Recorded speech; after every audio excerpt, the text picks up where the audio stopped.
भक्तों, भगवान श्री कृष्ण कहते हैं एक स्त्री के जीवन में पुत्र का सुख किसको मिलता है और किसके भाग्य में नहीं होता, इसका बहुत गहरा रहस्य है। कई बार कुछ ऐसी गलतियां हो जाती हैं जिनका फल पूरी जिंदगी तक मिलता है, और ऐसी ही गलतियां एक पतिव्रता स्त्री को कभी नहीं करनी चाहिए, नहीं तो चाहे वो कितनी भी पूजा पाठ कर ले उसे पुत्र का सुख नहीं मिल पाता। अब श्री कृष्ण एक ऐसी सच्ची घटना बताते हैं जिसे सुनने के बाद आज भी अनगिनत स्त्रियों को संतान का आशीर्वाद मिला है। इसलिए इस कथा को मन लगाकर अंत तक सुनना बहुत जरूरी है। भगवान श्री कृष्ण कहते हैं एक समय की बात है, माता लक्ष्मी पृथ्वी लोक पर भ्रमण कर रही थी। उन्होंने देखा कि बहुत सी स्त्रियां दुखी हैं। कोई कह रही थी कि उसे संतान नहीं हो रही है, कोई कह रही थी कि उसे पुत्र नहीं मिल रहा है। यह देखकर माता लक्ष्मी का मन बेचैन हो गया। वे तुरंत श्री विष्णु के पास गईं और बोली, प्रभु आज मैंने पृथ्वी पर बहुत दुख देखा। कोई स्त्री निसंतान है, कोई पुत्र के लिए तरस रही है। आखिर ऐसा क्यों होता है? किस स्त्री के भाग्य में पुत्र नहीं होता और कौन सा ऐसा उपाय है जिसे करने पर पुत्र जरूर मिलता है? भगवान विष्णु माता लक्ष्मी की बात सुनकर मुस्कुराए और बोले, हे देवी, तुम्हारे सभी प्रश्नों का उत्तर एक ही कथा में छुपा है। यह कथा इतनी प्रभावशाली है कि इसे सुनने भर से भी सौभाग्य जाग उठता है, इसीलिए इसे ध्यान से सुनना। यह कथा केवल एक कहानी नहीं बल्कि पूरे पृथ्वी लोक के लिए एक वरदान के समान है। माता लक्ष्मी उत्साहित होकर बोली, प्रभु मैं पूरी श्रद्धा के साथ सुनने को तैयार हूं, कृपया श्रद्धा के साथ सुनने को तैयार हूं, कृपया तुरंत कथा आरंभ कीजिए। चाहे कुछ भी हो जाए मैं इसे पूरा सुनकर ही उठूंगी। भगवान विष्णु ने कथा प्रारंभ की। एक गांव में एक बहुत बड़ा सेठ रहता था। सेठ अपनी पत्नी से इतना प्रेम करता था कि उसके बिना एक पल भी नहीं रह पाता था। सेठ के दो बेटे थे। बड़ा बेटा सच में बहुत अच्छा, शांत और ईमानदार था। उसकी पत्नी भी बेहद संस्कारी, मेहनती और सेवा भाव वाली थी। वह घर का सारा काम अकेले करती, खाना बनाना, कपड़े धोना, घर संभालना, सब कुछ। फिर भी सेठ की पत्नी यानी सास बड़ी बहू को हमेशा अपमानित करती रहती थी। दूसरी ओर सेठ का छोटा बेटा और उसकी मां दोनों बेहद कठोर और दुष्ट स्वभाव के थे। छोटे बेटे की आदतें बहुत खराब थी। वह गांव वालों को परेशान करता, लड़कियों का पीछा करता, मारपीट करता, गलत कामों में लगा रहता। गांव का हर व्यक्ति उससे डरता था। कुछ समय बाद बड़ी बहू गर्भवती हो गई। यह सुनकर सेठ की पत्नी खुशी से झूम उठी। पूरे गांव में ढोल नगाड़े बजाकर बताने लगी कि मेरे घर पोता आने वाला है। वह बहू को काम नहीं करने देती और खुद ही सब काम करने लगती, क्योंकि अब बहू पेट से थी। फिर एक दिन बड़ी बहू ने जुड़वा बेटों को जन्म दिया। दो दो पुत्र देखकर तो सेठ की पत्नी खुशी से पागल हो गई। अब वो बहू को घर की मालकिन की तरह मानने लगी। तिजोरी की चाबी, घर की जिम्मेदारी, सब कुछ अपनी बहू को सौंप दिया। इसी बीच एक और कहानी चल रही थी। सेठ का छोटा बेटा एक बेहद सुंदर लड़की से प्रेम करता था। उसकी सुंदरता की चर्चा पूरे गांव में थी। हर युवक चाहता था कि वह लड़की उसकी पत्नी बने, लेकिन वह लड़की किसी और लड़के से शादी करने वाली थी। ये बात सुनकर छोटा बेटा आग बबूला हो गया और शादी वाले ही दिन उसने उस लड़की को जबरदस्ती उठा लिया और भागकर मंदिर में उससे शादी कर ली। अब भगवान विष्णु माता लक्ष्मी को बताते हैं, हे देवी, इस छोटी बहू की कहानी में ही तुम्हारे सारे प्रश्नों का उत्तर छुपा है। अभी आगे जो होगा वही बताएगा कि कौन सी स्त्री के भाग्य में पुत्र का सुख नहीं होता और क्यों नहीं होता। भगवान विष्णु आगे बोले, सेठ के छोटे बेटे की पत्नी का नाम था राधिका। बेचारी राधिका सुबह से शाम तक अकेले पूरे घर का काम करती थी, जबकि बड़ी बहू अब घर की रानी जैसा जीवन जी रही थी। भक्तों, राधिका सुबह से शाम तक घर का हर छोटा बड़ा काम करती थी, पर फिर भी उसकी सास और बड़ी बहू उसे कभी अच्छा नहीं समझती थी। चाहे राधिका कितना भी मेहनत कर ले, कितनी भी सेवा कर ले, दोनों उसे हर वक्त डांटना, ताना मारना और परेशान करना ही अपना काम समझती थी। घर में रहने वाली सेठ की पत्नी के दिल में राधिका के लिए जरा भी दया, प्रेम या इंसानियत नहीं थी। ये बात आगे चलकर राधिका के लिए बहुत खतरनाक साबित होने वाली थी। न्यूज़ 18 एक दिन राधिका घर में झाड़ू लगा रही थी। वो अपने काम में इतनी खोई हुई थी कि उसे अंदाजा भी नहीं था कि उसकी सास आज उसके साथ क्या करने वाली है। सास गुस्से से बोली, इतनी देर हो गई और अभी तक तू झाड़ू ही लगा रही है। मैं मंदिर जा रही हूं, जब तक लौटूंगी तब तक खाना तैयार होना चाहिए, आते ही खाना खाऊंगी। राधिका चुपचाप सिर झुकाकर अपना काम करने लगी। घर की सफाई खत्म करते ही वह रसोई में खाना बनाने लगी और मन में सोचने लगी, मैं कितना काम करती हूं, फिर भी मेरी सास मुझे कभी प्यार से बात तक नहीं करती। बड़ी बहू से इतना प्यार और मुझसे इतना नफरत क्यों? तभी अचानक दरवाजे पर किसी ने दस्तक दी। राधिका ने सोचा, अरे खाना तो अभी तैयार भी नहीं हुआ, लगता है सासू माँ आज मंदिर से जल्दी ही आ गई हैं, अब तो मुझे बहुत डांट पड़ेगी। डरते हुए जैसे ही राधिका ने दरवाजा खोला, उसने देखा कि एक साधु महाराज खड़े हैं।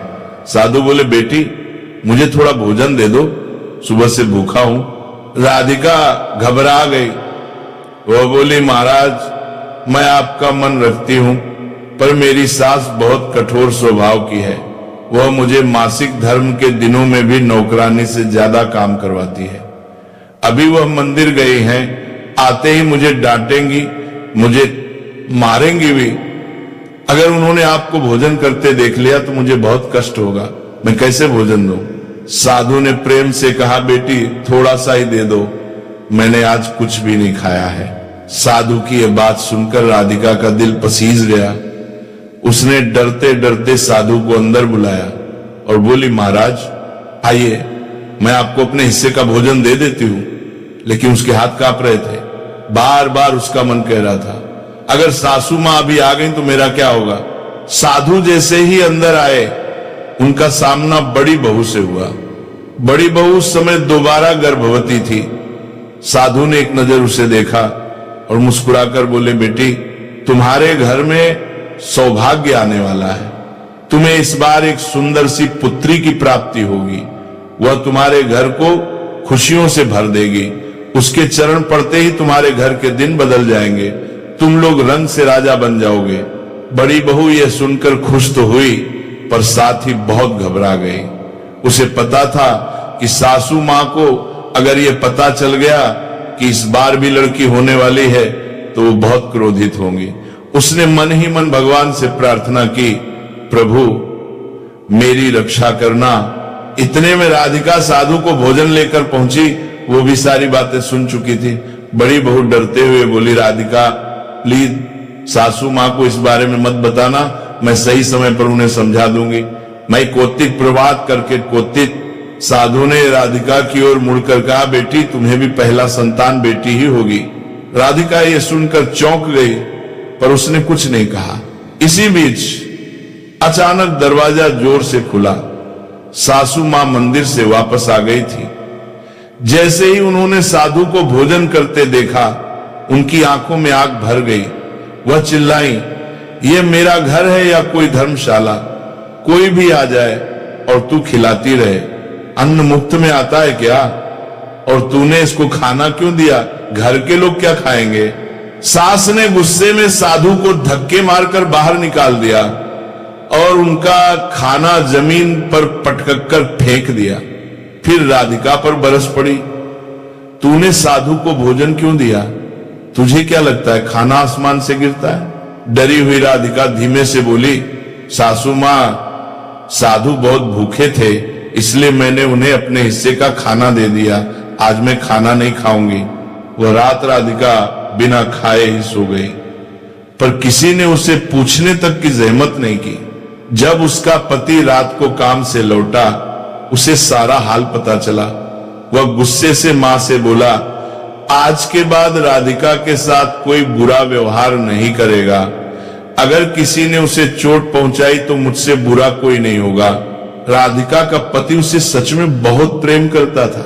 कुछ दिनों बाद बड़ी बहू ने एक बेटी को जन्म दिया, पर जैसे ही सासू मां को यह खबर मिली, वह गुस्से से आग बबूला हो गई। उस मासूम नवजात को उठाया और कहीं दूर जंगल में छोड़ आई और बड़ी बहू पर बहुत अत्याचार किए। ये सब देखकर राधिका का दिल कांप उठा। उसे याद था कि साधु ने कहा था कि उसका पहला बच्चा भी बेटी ही होगी। वो अब अपने आने वाले भविष्य को लेकर बहुत डरी हुई थी। समय बीतता गया, बड़ी बहू फिर गर्भवती हुई। इस बार सास ने पहले ही वैद्य को बुला लिया और पूछा, लड़का होगा या लड़की? वैद्य ने कहा, देवी इस बार भी लड़का नहीं लड़की ही होगी। ये सुनते ही सासू मां क्रोधित हो गई। उन्होंने बड़ी बहू को गर्भ गिराने के लिए मजबूर किया और आगे कहा, अब से तू कोई संतान नहीं करेगी। जन्म लेने से पहले ही उस मासूम जीव की मृत्यु हो गई। बड़ी बहू जिसे कभी सास बेहद प्यार करती थी, अब उसी से घृणा करने लगी थी।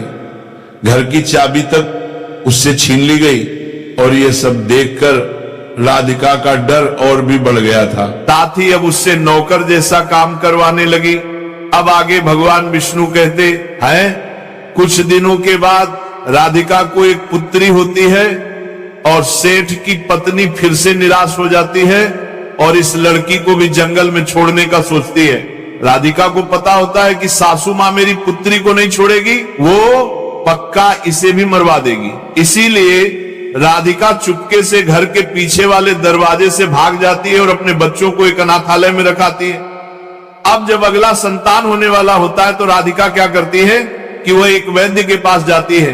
तब उससे राधिका को पता चलता है कि इस बार भी राधिका को पुत्री ही होने वाली है। अभी राधिका का सिर्फ 3रा महीना ही चल रहा होता है, यानी कि अभी पुत्री सिर्फ 3 महीने की राधिका के पेट में ही होती है। जब राधिका वैद्य के पास से वापस घर आती है और दीदी से कहती है, इस बार भी मुझे एक पुत्री ही होने वाली है, ना जाने भगवान क्या लीला कर रहे हैं। भगवान से विनती करते हुए राधिका बोलती है, कम से कम इस बार तो पुत्र दे देते हैं। अब पता नहीं मेरे इस संतान के साथ क्या होगा। भगवान कृपया हमारी रक्षा करना। जब राधिका दीदी से बात कर रही होती है तो वह सारी बात उसकी सासू मां सुन लेती है और ये सुनकर उसकी सास क्रोध में आकर, गुस्से में आकर राधिका को धक्के मारकर घर से बाहर निकाल देती है और बोलती है, चले जाओ यहां से। अब तुझे इस घर में रहने की कोई जरूरत नहीं है और अब कभी भी मेरे घर में वापस मत आना। मैं अपने बेटे के लिए कोई दूसरी लड़की देख लूंगी। फिर राधिका दरवाजे पर बैठकर रोती रही, किंतु उसके सास ने दरवाजा नहीं खोला और फिर राधिका ने सोचा, अब मुझे यहां से अपने मायके ही जाना पड़ेगा। फिर वो अपने मायके जाने लगती है। मायके पहुंचकर सारी बातें राधिका अपनी मां को बताती है और पूरा दिन रोती रहती है। जब राधिका का पति काम पर से वापस घर आता है तो वो अपनी पत्नी राधिका को ढूंढता है, पर राधिका उसको घर में कहीं दिखाई नहीं देती है। जब वो अपने मां से जाकर पूछता है, राधिका कहाँ है, घर में कहीं दिखाई नहीं दे रही है। फिर मां बेटे से बोलती है, बेटा राधिका घर छोड़कर चली गई है, अब वो कभी वापस नहीं आएगी, तुम उसे भूल जाओ और एक अच्छी सी लड़की देखकर शादी कर लो। ये क्या बोल रही हो आप? मैं दूसरी लड़की से विवाह क्यों करूं? मुझे पता है मेरी राधिका जरूर वापस आएगी। वह मुझसे बहुत प्यार करती है, वह मुझे अकेले नहीं छोड़ सकती। भगवान विष्णु आगे कहते हैं कि जैसे ही राधिका की सहेली सुषमा को यह पता चलता है कि राधिका मायके यानी कि अपने घर आई है, तो उससे मिलने के लिए उसके घर जाती है। राधिका और सुषमा बचपन के दोस्त होते हैं और इन दोनों के बीच बहुत ही गहरी यारी होती है। जब सुषमा राधिका के घर पहुंचकर राधिका को रोते देखती है तो राधिका से पूछती है, क्या हुआ तुम्हें, तुम रो क्यों रही हो? मां बता रही थी कि तुम जब से आई हो सिर्फ रोती जा रही हो, आखिर बात क्या है? मित्रों, भगवान विष्णु माता लक्ष्मी से कहते हैं कि हे लक्ष्मी, आगे इस कथा को बहुत ध्यान से सुनना, क्योंकि राधिका की दोस्त सुषमा राधिका को बताने वाली है कि कैसे एक स्त्री को लगातार 5 पुत्री होने के बाद एक ऋषि मुनि से मिलने से उसे 2 पुत्र प्राप्त हुए, जबकि इस लड़की के भाग्य में संतान प्राप्ति ही नहीं था। तो भक्तों, ऐसा कौन सा उपाय ऋषि मुनि ने उस लड़की को बताया जिससे उसे पुत्र प्राप्त हुआ? आगे अब सुषमा राधिका से कहती है, 7 साल पहले की बात है, हमारे पास के एक छोटे से गांव में मोहन नाम का एक आदमी रहता था। वह गरीब था लेकिन ईमानदार था। वो हर रोज खेतों में कड़ी मेहनत करता और जो भी थोड़ा बहुत धन कमाता था उससे अपनी पत्नी की जरूरतों को पूरी करने की कोशिश करता था। क्योंकि उसकी पत्नी माधवी बहुत ही सुंदर थी, गांव में उसकी खूबसूरती के चर्चे दूर दूर तक थे, लेकिन माधवी के दिल में मोहन के लिए न तो प्यार था ना ही कोई सम्मान। शादी के बाद माधवी को जल्दी ही एहसास हो गया कि मोहन उसे वो ऐसो आराम नहीं दे सकता जिसकी उसे चाहत थी। मोहन का जीवन बिल्कुल ही सादा था। वह दिन रात मेहनत करता मगर उसका जीवन केवल रोज की रोटी और कपड़े तक ही सीमित रह पाता था। माधवी ने एक दिन कहा, तुम जैसे आदमी के साथ मेरा जीवन बर्बाद हो रहा है, आदमी के साथ मेरा जीवन बर्बाद हो रहा है। मोहन ने उसकी बात को नजरअंदाज कर दिया।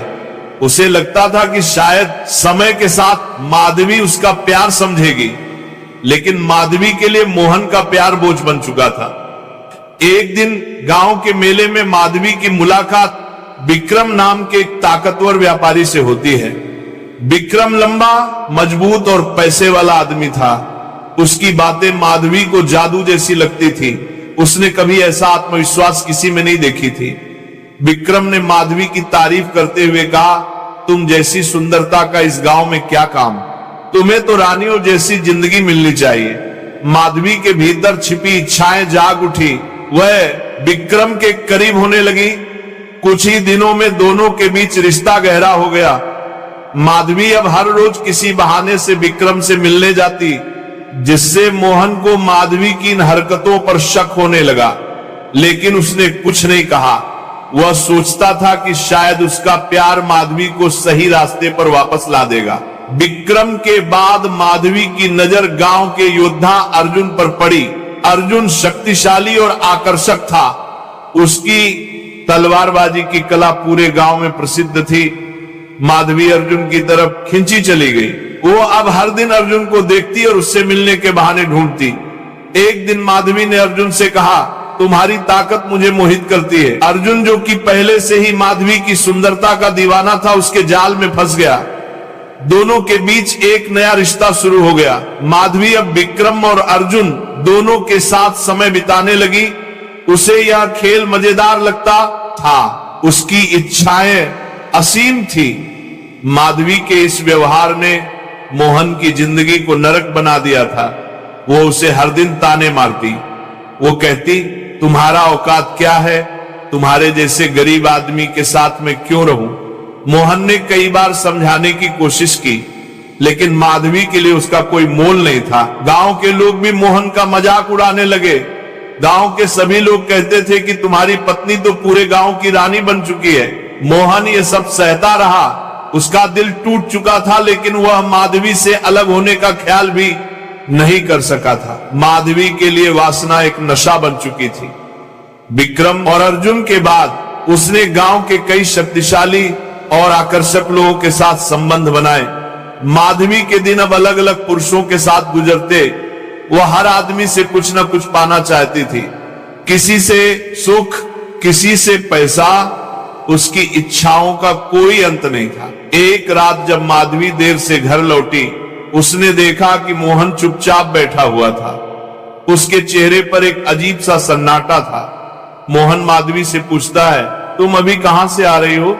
माधवी ने तंज कसते हुए जवाब दिया, इससे तुम्हें क्या, मैं किसी के भी साथ रहूं, तुम्हें परवाह क्यों है। मोहन कुछ नहीं बोला और अपने कमरे में चला गया। इसके बाद कुछ अजीब होने लगा। माधवी को लगता था कि कोई उसका पीछा कर रहा है। वो जब भी बाहर जाती उसे लगता कि कोई छिपकर उसे देख रहा है। उसने इस बारे में विक्रम और अर्जुन से बात की, लेकिन उन्होंने इसे मजाक समझा। एक दिन माधवी अचानक गायब हो गई। गांव में उसकी चर्चा होने लगी। कुछ लोगों ने कहा कि वो अपने किसी प्रेमी के साथ भाग गई, तो कुछ ने कहा उसने मोहन के साथ ठीक नहीं किया। मोहन ने गांव वालों से कहा, मैंने उसे इतना प्यार दिया, कभी कुछ नहीं बोला, लेकिन वो मुझे छोड़कर कहां चली गई। 3 दिन बाद गांव के एक व्यापारी ने मोहन को यह बताया, आज मैं जब दूसरे गांव में अपने खेत के गेहूं बेचने के लिए एक सेठ के पास गया, तो घर वापस आते समय तुम्हारी माधवी मुझे दिखी। वह मंदिर में किसी बड़े ही शक्तिशाली और अमीर पुरुष के साथ शादी कर रही थी। मोहन ये सब सुनकर अब पूरी तरह से टूट गया और खुद को फांसी लगा लिया। सुषमा आगे राधिका से कहती है, माधवी जिस पुरुष के साथ भागी थी उसका नाम रमन था। वह बहुत अमीर और शक्तिशाली था और माधवी के रूप के ऊपर दीवाना था। माधवी को रमन बहुत पसंद करता था और जब रमन ने अपने रिश्ते की बात माधवी के सामने रखा तो माधवी उससे इनकार नहीं कर पाई, क्योंकि माधवी को जीवन में जो कुछ भी चाहिए था वह सब कुछ रमन के पास था। माधवी ने रमन के साथ शादी तो कर ली थी, लेकिन उसे शादी के 12 साल तक एक भी संतान नहीं हुआ। रमन बहुत परेशान था कि ऐसे में उसका पूरा व्यापार आगे कौन संभालेगा, कौन उसके पूरे संपत्ति का वारिस होगा। दोस्तों, आगे भगवान विष्णु माता लक्ष्मी से कहते हैं, हे लक्ष्मी, आगे की कथा ध्यान से सुनना, क्योंकि अब सुषमा राधिका को बताने वाली है कि कैसे माधवी, जिसको 12 साल से एक भी संतान नहीं हो पा रहा था, उसे अब 5 संतान होने वाला था। अब सुषमा राधिका से कहती है, माधवी बहुत परेशान थी और एक दिन उसके घर पर एक ऋषि मुनि आए थे। वह बहुत भूखे थे। माधवी ऋषि मुनि को भोजन करवाती है। माधवी को परेशान देख देवत्सी माधवी से पूछते हैं, तुम इतना परेशान क्यों? क्या बात है पुत्री, हमें बताओ। फिर माधवी अपने साथ घटी पूरी बातें उस ऋषि मुनि को बताती है कि मुझे शादी के 12 साल हो गए हैं, लेकिन मुझे एक भी संतान नहीं हुआ। देव ऋषि कहते हैं, हे पुत्री, तुम परेशान ना हो। और फिर देवर्षि माधवी को पुत्र प्राप्ति के बारे में बताते हैं। साथ में देवर्षि ने माधवी